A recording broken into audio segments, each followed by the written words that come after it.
Oke, assalamualaikum warahmatullahi wabarakatuh. Di sini saya akan menjelaskan mengenai penurunan rumus pada gerak harmonik Pegas menggunakan metode mekanika Lagrange. Oke, langsung saja. Nah, di sini ada sebuah proyeksi Pegas sebelum dia diberi beban dan setelah dia dikasih beban, dimana ini dalam kondisi permukaan licin. Jadi untuk nilai yuka atau gesekannya dianggap tidak ada. Nah, saat Pegas itu belum dikasih beban, dia itu akan diam. Nah, setelah dia itu dikasih beban senilai M, nah dia itu akan berosilasi. Berosilasi itu maksudnya dia itu akan bergerak secara bolak-balik gitu, ke atas ke bawah, ke atas ke bawah, seperti itu. Nah, saat Pegas itu bergerak bolak-balik, ada beberapa besaran-besaran yang ada dalam gerak osilasi tersebut. Nah, dimana sebelum dia diberi Pegas, dia itu memiliki panjang awal. Kita bisa asumsikan panjang awalnya itu adalah x0. Nah, setelah dia diberi beban, dia itu akan bergerak ke bawah, bergerak ke atas gitu. Nah, berosilasi, dimana ada regangan, dimana ada rapatan. Nah, saat dia itu dalam posisi meregang, panjangnya dia itu akan bertambah. Nah, dimana dari posisi awal ke posisi akhir itu diasumsikan sebagai x1. Nah, selisih daripada x1 dan x0 itu kita bisa dapatkan delta x. Nah, untuk gaya yang bekerja pada sistem itu ada dua. Ada gaya Pegas yang arahnya ke kiri, adapun gaya berat yang arahnya ke kanan. Nah, saat Pegas itu bergerak, dia itu juga punya kecepatan yang disimbolkan sebagai V. Nah, lalu bagaimana untuk penurunan rumusnya? Nah, di sini saya akan menjelaskan penurunan rumus tersebut menggunakan metode Lagrange, dimana Lagrange sendiri itu kan mengacu pada energi. Jadi tanpa mengasumsikan adanya gaya dan pergerakan. Jadi cuma fokus di energinya saja. Dimana persamaan Lagrange sendiri itu L sama dengan T min V, dimana T itu adalah energi kinetik dan V itu adalah energi potensial. Kita perlu menganalisa dulu T nya itu apa, V nya itu apa.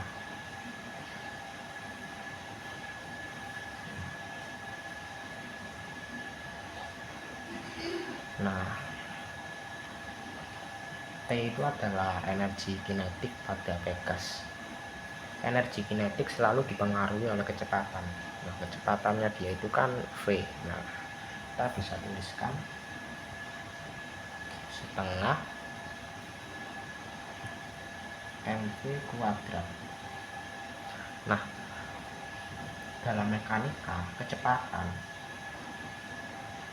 itu adalah turunan pertama posisi terhadap waktu. Berarti kita bisa tuliskan dx per dt. Dx per dt itu bisa kita tulis menjadi x dot.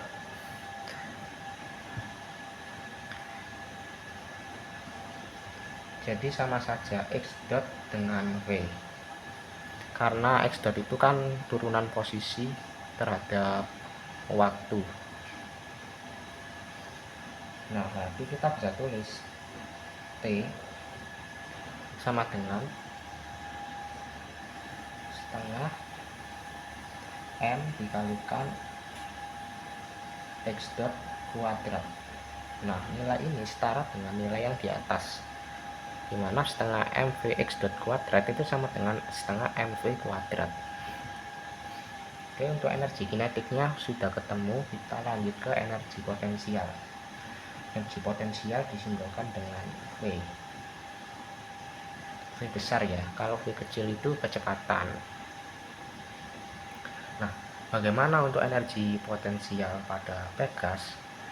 Kan energi potensial itu kan lebih mengacu pada ketinggian, sedangkan pada posisi ini dia kan hanya bergerak bolak-balik secara horizontal gitu kan, di permukaan yang licin gitu, nah kanan kiri gitu. Nah, untuk potensial pada Pegas sendiri itu berbeda dengan potensial pada kayak gerak jatuh bebas atau gerak parabola atau di pesawat Airbus itu beda. Untuk energi potensial pada Pegas itu diformulasikan sebagai setengah dikalikan konstanta Pegas dikalikan x kuadrat. X itu adalah jarak posisi. Nah, ini adalah bentuk dari energi potensial pada Pegas. Nah, untuk komponen V-nya udah dapat, T-nya juga udah dapat. Kita bisa substitusikan keduanya ke persamaan Lagrange yang awal tadi, L sama dengan T min V. Jadi T min V-nya itu sama dengan, kita tulis lagi, setengah M x dot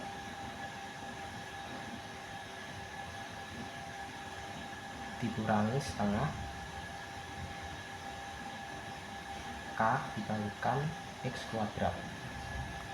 Nah, seperti ini untuk bentuk umum dari persamaan Lagrange-nya. Nah, ini kan kita udah dapat ya bentuk dasarnya, bentuk dasar dari persamaan Lagrange. Nah, setelah kita dapat bentuk dasarnya, kita turunkan secara parsial untuk bisa dimasukkan ke persamaan Euler-Lagrange-nya. Nah, kita tulis ya do L per do X. Nah, ini turunan parsial dari persamaan Lagrange tapi terhadap X ya. Nah, biar nggak bingung kita tulis dulu aja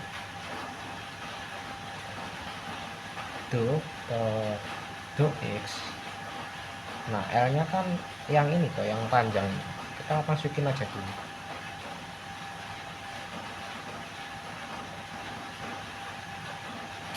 Setengah M x dot kuadrat min setengah AX kuadrat.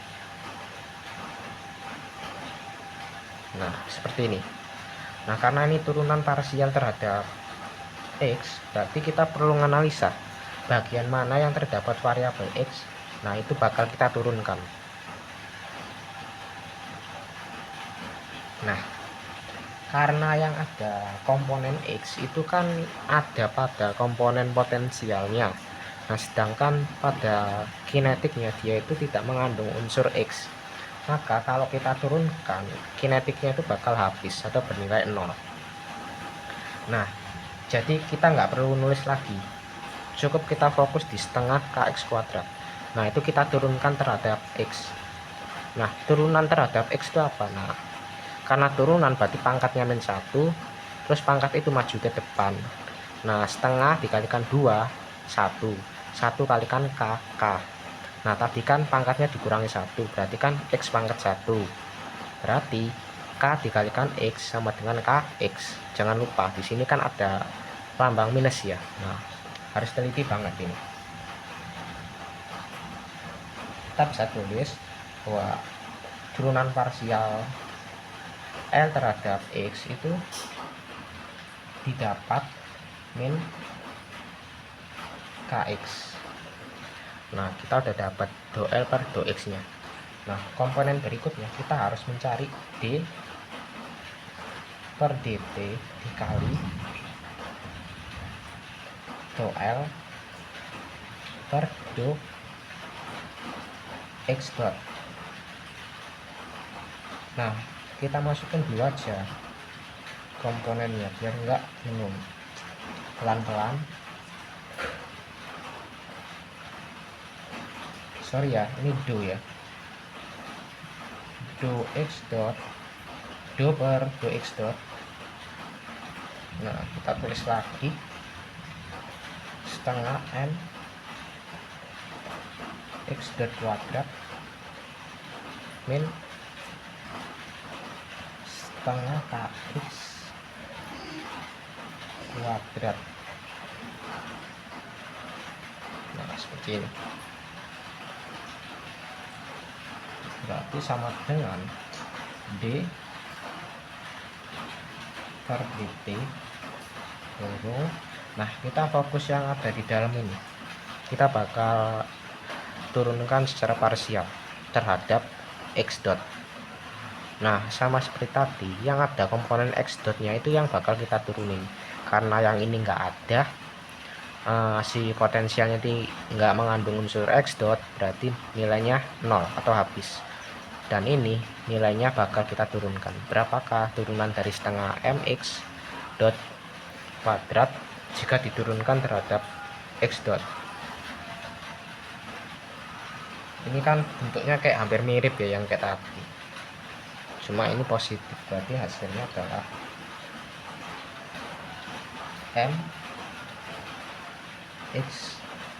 mx dot. Nah, ini hasilnya. Nah, kita belum berhenti sampai situ. Di sini kan masih ada turunan ya. Nah, ini kan turunannya terhadap waktu. Berarti d per dt mx dot itu hasil turunannya sama dengan m x double dot. Kok bisa ini jadi x double dot? X double dot itu maksudnya apa ya? Turunan kedua. Nah, biar nggak bingung ditulis lagi aja ya. X dot itu kan sama dengan dx per dt. Nah, kalau kita turunkan lagi terhadap waktu, berarti kita bakal dapat turunan keduanya, yaitu x double dot. Nah, x double dot itu adalah turunan posisi kedua terhadap waktu. Jadi kan sama aja kayak gini, d kuadrat x per dt kuadrat. Nah, karena ini turunan sekali terus diturunkan lagi, jadi kan double turunannya itu, makanya dia itu disimbolkan sebagai mx double dot. Nah, seperti itu. Oke, lanjut ke persamaan Euler-nya ya. Nah, Euler-Lagrange itu d per dt dikali do L per do X dot minus do L per do X sama dengan 0. Nah, ini adalah bentuk persamaan Euler-Lagrange. Nah, setelah komponen do L per do X kan udah ketemu, itu kan sama dengan min kx. Nah, komponen D per dt do L per do X dot itu kan hasilnya kayak mx double dot. Nah, kita masukkan aja atau substitusikan ke persamaan yang ini. Berarti kalau kita masukkan didapat mx double dot. Nah, min ini kan min kx, kita tulis saja minnya biar nggak bingung. Nah, sama dengan 0. Kita bisa tulis lagi mx double dot min ketemu min hasilnya adalah plus, kx sama dengan 0. Nah, di sini kita tuh bisa tahu persamaan gerak harmonik sederhana pada Pegas. Dimana kalau kita pecah si x double dot, nah gini aja, kembali ke awal ya, x double dot tadi kan setara dengan yang ini toh, d kuadrat x per dt kuadrat. Jadi kan bisa ditulis kayak gini,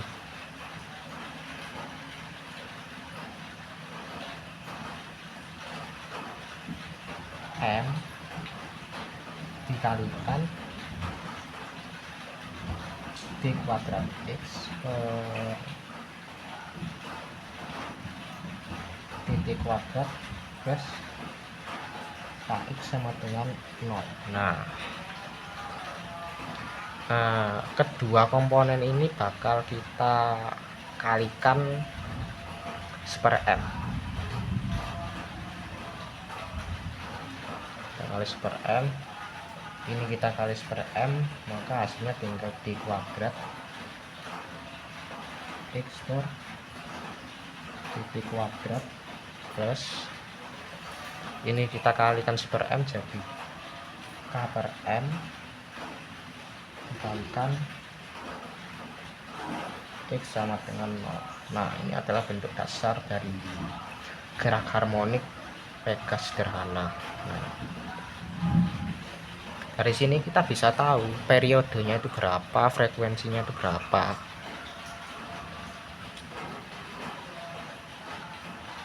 Nah, bentuk ini itu sebenarnya sama dengan bentuk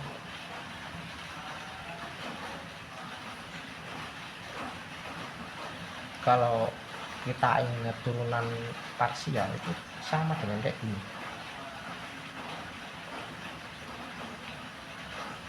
D kuadrat theta itu sama dengan dt kuadrat plus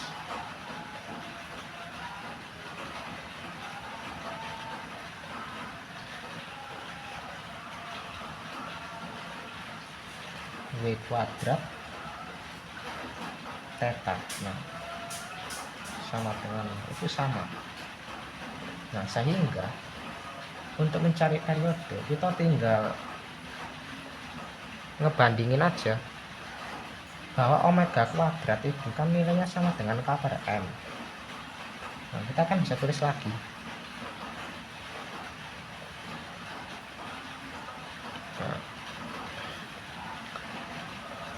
omega kuadrat sama dengan k per m.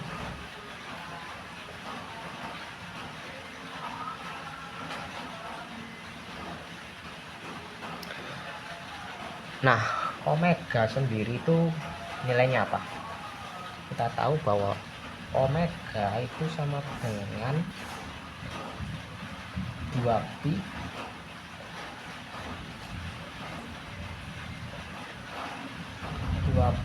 per T. 2pi dibagi dengan periode. Nah, kita hilangkan dulu unsur kuadratnya. Kita akarkan.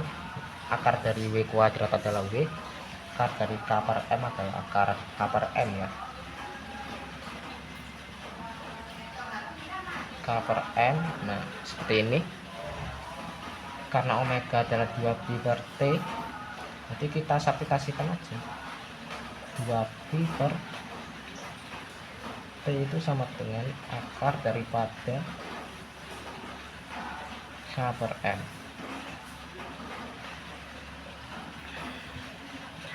sehingga nilai periodenya atau T besar itu sama dengan, kita otak-atik aja benda ruas kanan kiri gitu. Jadi hasilnya adalah 2pi akar M per K. Nah, kita bisa dapat nilai periodenya itu adalah sama dengan 2pi M per K. Nah, oke, mungkin itu aja penjelasan singkat mengenai mekanika Lagrange pada gerak harmonik sederhana atau gas menggunakan metode Lagrange. Oke, sekian, terima kasih.